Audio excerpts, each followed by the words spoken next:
Ou alors, des personnes qui ont été là, dans cette vingtaine-là, comme étant vos amis, parce qu'ils devaient vous conduire vers quelque chose, en fait. Et une fois qu'ils vous ont conduit à cette chose-là, leur mission est finie dans votre vie. Et ils quittent, et ils partent.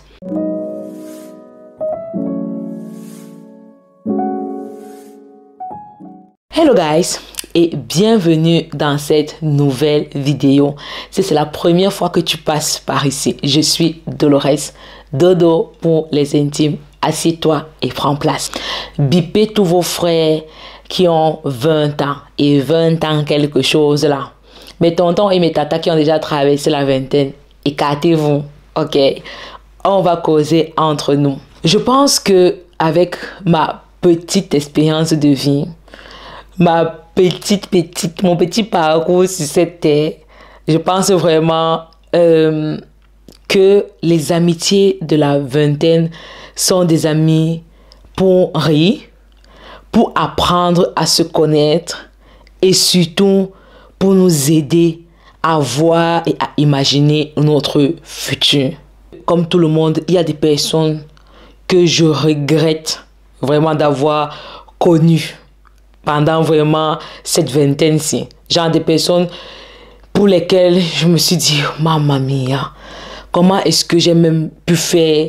Qu'est-ce qui s'est même passé en fait pour que je puisse rencontrer cette personne, pour qu'elle puisse entrer dans ma vie? Ok. De l'autre côté, il y a des personnes pour lesquelles j'aurais voulu vraiment me battre pour que il ou elle puisse rester dans ma vie. Ok. Et je pense que ce sont des choses qui sont vraiment primordiales et qui nous aident à nous construire lorsqu'on est dans la vingtaine. Il y a un dicton qui dit que on est la somme des 5 personnes avec lesquelles on marche, donc les personnes avec lesquelles nous sommes toujours ensemble en fait. Il y a un autre dicton qui dit que dis-moi qui tu fréquentes et je te dirai qui tu es, un truc dans ce genre. En réalité, ce sont des dictons et des proverbes qui en disent long sur les personnes que nous sommes, qui en disent long sur les adultes qu'on commence à être lorsqu'on traverse la vingtaine, lorsqu'on passe par voilà, le chemin de la vingtaine. Bien, je ne le dirai jamais assez, la période de la vingtaine, c'est une période de construction. Et qui dit période de construction doit savoir exactement quel type de briques il doit utiliser pour pouvoir construire sa maison et être au chaud après pour l'avenir. Et les briques que tu utilises pour construire ta maison, je vais les comparer justement aux personnes avec lesquelles tu vas t'entourer. Ok, les amis avec lesquels tu vas t'entourer. Moi, personnellement, j'ai des amitiés qui durent plus de 10 ans. Et c'est vrai qu'elle est restée au pays et moi, voilà, j'ai voyagé, je suis arrivée, je suis allée en Europe et tout. Mais nous sommes restés de très bons amis. On se parle, on s'écrit, on se prend des nouvelles et on communique toujours. J'ai des amitiés qui durent plus de 10 ans, oui. J'ai des amitiés qui durent plus de 8 ans, plus de 9 ans. Mais surtout parce que ce sont des personnes de choix et de qualité que j'ai choisi pour pouvoir construire ma vingtaine. Je pense aussi que à un certain moment aussi de la vie, on grandit, on mature et on n'a plus envie d'avoir tout le monde comme ami. Sincèrement, si vous êtes encore dans votre vingtaine et que vous pensez que vous devez avoir tout le monde comme ami, que tout le monde doit être votre confident ou votre confidente, vous faites fausse route. Vous êtes en train de vous tromper et je vous assure que ces erreurs, vous allez les payer vraiment très cher sur le long de votre vie. Je disais tantôt que la vingtaine, pardon, c'est la période pendant laquelle vous devez vous amuser. Quand je dis de s'amuser, en réalité, je dis s'amuser dans le sens de s'amuser en ayant vraiment bien à l'objectif, en tête, quel est l'objectif final. Ok? Quand je dis de vous amuser, c'est de pratiquer des activités ludiques, mais qui vont permettre à ce que vous allez pouvoir vous bâtir en tant que personne et que cet investissement-là va vous être rendu sur un long terme. OK? C'est aussi un moment pour que vous puissiez apprendre à vous connaître. À connaître quelles sont vos limites, quelles sont vos capacités, ce que vous pouvez faire, ce que vous pouvez supporter, ce que vous ne pouvez pas supporter. Et j'ai bien envie de vous dire que il faut apprendre à ne pas supporter les fausses amitiés. OK? Parce qu'on ne garde pas toujours quelqu'un à côté de nous comme ami en se disant que non, je lui suis redevable, c'est une bonne amie, elle a vraiment trop fait pour moi et tout et tout. Oui, mais une amitié aussi est censée être une amitié dans laquelle je te donne de ma personne comme toi aussi, tu me donnes de la tienne. OK? C'est une relation qui est assez saine, dans laquelle je me retrouve, dans laquelle je sais que je peux avoir un bon conseil, je peux avoir tes encouragements, je peux venir pleurer à côté de moi et tu es sur mes larmes et tu me dis, girl, lève-toi et avance parce que je n'ai pas besoin que tu puisses pleurnicher dans mes oreilles, quoi. Tu es plus forte que ça, avance. Mais tout ça passe vraiment par le choix des amitiés.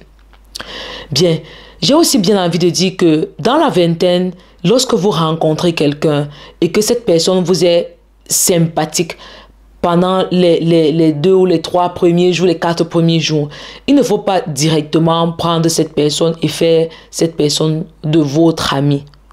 OK, elle peut être une connaissance parce que les liens d'amitié se tissent sur le temps. Est-ce que quelqu'un a même bien compris ça? Je répète, les liens d'amitié se tissent avec le temps. Donc, si tu dis que tu es mon ami ou que moi-même, Dolores, je dise que je suis l'ami de Jacqueline, il faudrait qu'au fil des temps, au fil des années, que j'ai pu démontrer à Jacqueline que je suis capable d'être une amie pour elle, mais surtout que j'ai aussi vu le caractère de Jacqueline envers moi. OK? Et il y a toujours des signaux d'alarme. Je vous assure qu'il y a des signaux d'alarme. Il y a des choses qui vous tiquent comme ça et qui vous font comprendre que cette personne avec qui vous êtes là, il y a quelque chose qui ne va pas, c'est pas votre ami. Les petits indices, par exemple. Elle n'est jamais contente lorsque vous lui annoncez une nouvelle qui vous tient à cœur, du genre, ah écoute, j'ai réussi peut-être à tel concours. Elle dit, et ça va alors quoi? Genre, tu te dis, mais tu es censé être la première personne à qui devrait sauter et se réjouir pour moi, quoi. Donc, il y a ce genre de petits indices. Il y a peut-être le fait que tu sois malade, qu'elle ne te cherche pas ou qu'elle te cherche uniquement lorsqu'elle a les problèmes et tout. Et puis, tu te dis, ah non, c'est mon ami et tout. Il faut encore bien réfléchir, quoi. Il faut encore bien y penser. OK. Donc, je pense que c'est aussi un exercice qui est très difficile lorsque on est dans la vingtaine parce que on a ce feu-là qui brûle en nous de vouloir être toujours entouré. Genre, on n'accepte pas la solitude, en fait. Il faudrait qu'on ait toujours un ami ou une amie à qui se confier, à qui est-ce que je dois parler, à qui est-ce que je dois... Voilà, on a toujours cette envie-là. Je ne refuse pas, mais cependant, il faut savoir choisir tes amis parce que ce sont ces amis-là qui vont te permettre toi aussi de te construire. Pire encore lorsque tu arrives en Europe et que tu dois choisir tes amis. Genre, tu es dans la vingtaine que tu dois choisir tes amis.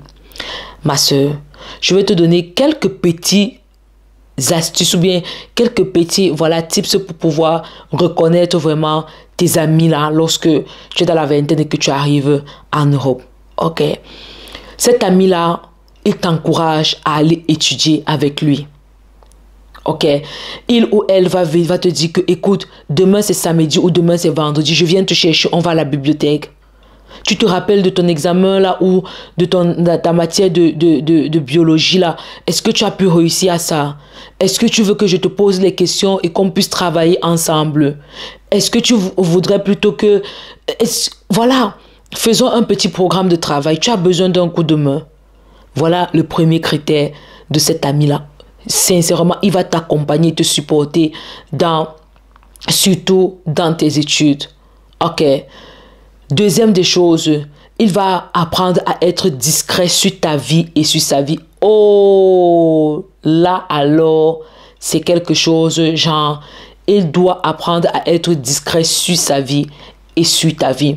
Pas du genre que tu vas aller lui révéler un de tes petits secrets et il va porter ton petit secret là, il va aller partager à tout le monde entier, genre, ou bien quand vous êtes au milieu des gens, il va lancer quelques tickets, quelques pics pour te rappeler que tu lui avais dit ça en fait, genre, oui, tu m'avais dit ça, non, pourquoi est-ce que, oui, tu avais fait comme ça là, non, oui, là, il faut se méfier, sincèrement, il est discret sur ta vie et sur sa propre vie, ok? Il ne t'expose pas partout. Il ne parle pas de tous tes petits secrets partout, même dans l'amusement, même dans les rires. Il sait que je connais les points faibles, les points, voilà, les points forts et les points faibles de mon ami. Et il ne va pas te vendre, ok? Un autre tips aussi auquel je fais allusion, c'est que il sait te couvrir. Pas la discrétion en dehors de la discrétion. Il sait te couvrir. Te couvrir dans le sens que il va arriver même quelque part, il va écouter qu'on mal parle de mon ami, il va lui dire que, écoute, I don't want to know it. Je ne veux pas comprendre savoir ce que vous êtes en train de dire d'elle ou de lui. Tout ce que je sais, c'est que c'est une personne qui est bien, c'est une personne qui est fiable et le reste, je m'en fous. Ok, il va savoir te couvrir, même en public, quand tu vas faire vraiment une bêtise, il va te couvrir et c'est après qu'il va te dire que aïe, tu as dérangé. Tu as vraiment dérangé. Et j'ai une amie comme ça, elle va se reconnaître. Ta bonne amie ne part pas résoudre vos problèmes sur les réseaux sociaux. Ta bonne amie ne résout pas vos problèmes sur les réseaux sociaux. Ok? Si elle t'a prêté de l'argent, ou bien tu lui as prêté de l'argent et vice-versa, elle ne t'a pas répondu, elle ne t'a pas rendu ton argent, tu ne pars pas résoudre ça sur les réseaux sociaux. Je suis désolé. Ok? Si tu es contre sa foi et contre ses choix de vie, sa foi chrétienne ou sa foi, que sais-je, tu ne vas pas l'exposer sur les réseaux sociaux. Tu ne vas pas insulter sa foi, insulter son Dieu ou bien insulter ses pratiques sur les réseaux sociaux. Ok? On est clair là-dessus.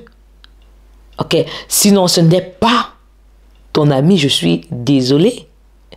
Je sais que ce sont des tips et des astuces dont on en parle tous, mais je vous assure que ce sont des choses auxquelles vraiment il faut tenir et sur lesquelles il faut vraiment être pointilleux lorsque vous commencez à construire les amis qui vous entourent ou bien qui vont vous entourer.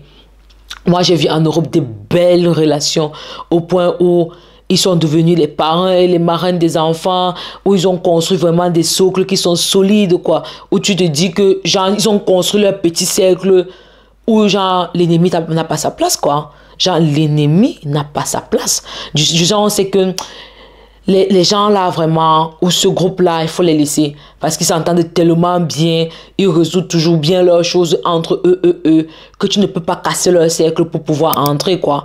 Genre, on sait que les deux là, ils sont toujours ensemble, ils sont toujours ensemble. Ce sont des amis qui sont bien. Et voilà. Et je dois même dire que lorsque vous êtes des amis comme ça et que vous entendez tellement bien, il y a une certaine positivité ou une onde positive qui se dégage de vous et qui se dégage même de vous en tant qu'amis. Et les gens qui vous entourent notent ça et vous le font même savoir des fois que ouais, moi j'apprécie vraiment votre amitié. Vous êtes toujours vraiment soudés et voilà quoi. Il suffit, vous savez, le jean, le pantalon qui est blanc là, il suffit juste d'une goutte de sang pour que voilà, le pantalon ait un autre aspect en fait, un aspect vraiment de sale. C'est la même chose en amitié. Il suffit parfois juste qu'une seule personne d'entre vous pose un acte pour que vous puissiez commencer à avoir des doutes et tout. Et moi, je dis toujours qu'une relation d'amitié qui n'est pas saine, ok, il y a toujours les signaux d'alarme, il y a toujours les points rouges un peu là qui... L'alarme, il y a toujours les signaux d'alarme, pardon, qui vous font king, king, king, king. Mais comme on a vraiment envie de tenir cette relation, ou bien on a peur qu'en se détachant de cette personne-là, elle connaît tellement de choses de moi que je ne peux pas me détacher d'elle. Je dois continuer toujours à rester d'elle, quitte à ce que cette relation amicale soit toxique. Donc, il faut que je continue toujours même à rester avec elle parce qu'elle connaît trop mes secrets et que je continue à la supporter. J'ai bien envie de vous dire que ça, c'est pas une relation d'amitié qui est saine.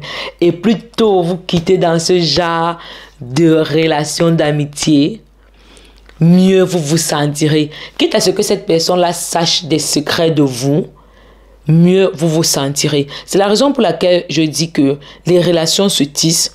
Et avant même d'ouvrir ta bouche pour pouvoir parler de certains aspects de ta vie personnelle, de ta vie intime à une personne que tu considères comme étant ton ami, il faudrait vraiment que la vie vous ait mis à l'épreuve tous les deux et qu'en ressortant de cette épreuve-là, que tu comprennes que cette personne, c'est une personne de confiance.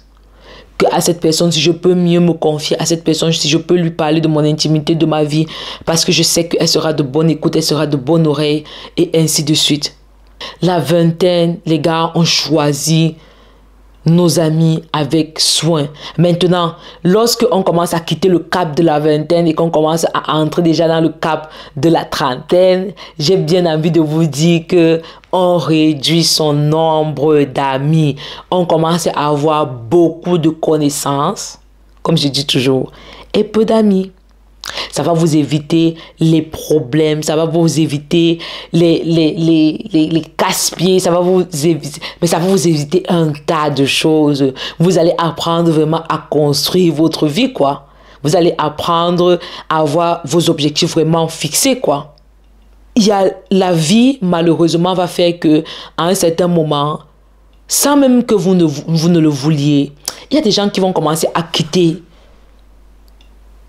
sur votre chemin, en fait. Genre, il y a des personnes, vous allez vous dire que mais celle-ci là, elle est même, oui.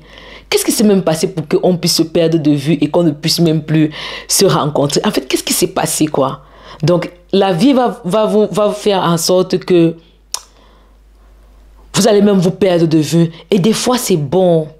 Des fois, c'est bon. Des fois, c'est pas mauvais. C'est bon. C'est pas que vous avez même eu des fois des problèmes. Non. Mais c'est juste que, appelez ça comme vous voulez, Dieu, l'univers, la vie, moi je dis Dieu, ok? Dieu vraiment fait des fois qu'il a peut-être une certaine destinée qu'il a préparée pour vous, il a une route ou un chemin qu'il a tracé pour vous. Et des fois, il commence à enlever un peu des personnes de votre chemin qui sont censées être, ou bien qui pourraient être des épines pour que vous puissiez accomplir cette destinée-là. Ou alors, des personnes qui ont été là, dans cette vingtaine-là, comme étant vos amis, parce qu'ils devaient vous conduire vers quelque chose, en fait. Et une fois qu'ils vous ont conduit à cette chose-là, leur mission est finie dans votre vie. Et ils quittent, et ils partent. Pas parce que vous avez eu des problèmes ou pas, non. C'est juste que, voilà, moi, je parle de façon peut-être très spirituelle. C'est juste qu'à un certain moment de votre vie, de votre parcours, de votre cheminement, cette personne-là a fini d'avoir un impact positif ou négatif dans votre vie, mais que vous êtes à ce niveau-là parce que voilà, peut-être Dieu voulait que vous vous retrouviez à ce niveau-là et que cette personne-là soit une aide pour vous, pour que vous puissiez y arriver. Ok? Donc, la vingtaine, choisissons nos amis avec soin, surtout lorsque vous vivez en Europe. Ok, parce que les amitiés peuvent vous construire, vous élever, comme les amitiés peuvent vous exposer et vous détruire. Je vais terminer par ceci en disant que moi, j'ai pleuré une fois pour une amitié qui m'a déçu. Genre, je ne m'attendais pas à ce que ça soit... Donc, s'il y avait quelqu'un qui pouvait me décevoir pendant vraiment tout ce parcours de vingtaine, en fait, ça ne devait pas être cette personne. Mais je vous dis que j'ai pleuré comme un enfant parce que c'était comme un deuil d'une certaine amitié. J'ai fait le deuil d'une amitié, en fait. Comment est-ce que je peux vous dire ça? Oui, je suis arrivée à un moment où j'ai fait le deuil d'une amitié. Ouais. Où j'ai pleuré comme un enfant. Genre, j'ai vu le cœur et l'amour. Et vraiment, quand je te prends pour mon ami, je te prends pour mon ami, ok? Je mets les organes, c'est-à-dire je veux mettre mon cœur, mon âme, mon foie, mon poumon, je vais tout mettre à l'intérieur. Et cette amitié m'a tellement fait mal que j'ai pleuré pour une amitié au point comme un enfant, quoi. Et puis je me revois même encore pendant la scène, je me dis, mais Dolores, qu'est-ce que tu faisais en fait? Je me dis, mais Dodo, tu faisais quoi comme ça? Mais c'est une amitié qui m'a fait tellement mal. J'ai senti en fait vraiment le poignard passer dans mon cœur. Mais bon, on grandit, ok? Ce sont des choses qui nous permettent de grandir, de maturer, de devenir femme, de devenir homme. Et puis voilà quoi, on avance et on continue notre petit chemin, notre petit parcours de vie, quoi. On arrive au thème de cette vidéo. J'espère qu'elle vous a plu. Si c'est le cas, n'oubliez pas de vous abonner. Ok. Et lorsque vous abonnez, n'oubliez pas d'activer la cloche de notification, celle qui est un peu plus noire, parce que de cette fait, vous allez pouvoir recevoir des notifications très régulièrement lorsque je vais publier une nouvelle vidéo. Partagez autour de vous. Et puis, je suis curieuse de savoir comment est-ce que vous gérez vos amitiés. Si vous êtes dans la vingtaine, comment est-ce que ça se passe avec vos amis? Donnez-nous quelques conseils pour que on puisse être à la page. Je vous attends dans les commentaires. C'était votre Dodo et on se voit à la prochaine pour une nouvelle vidéo. Allez, ciao, ciao. Portez-vous bien.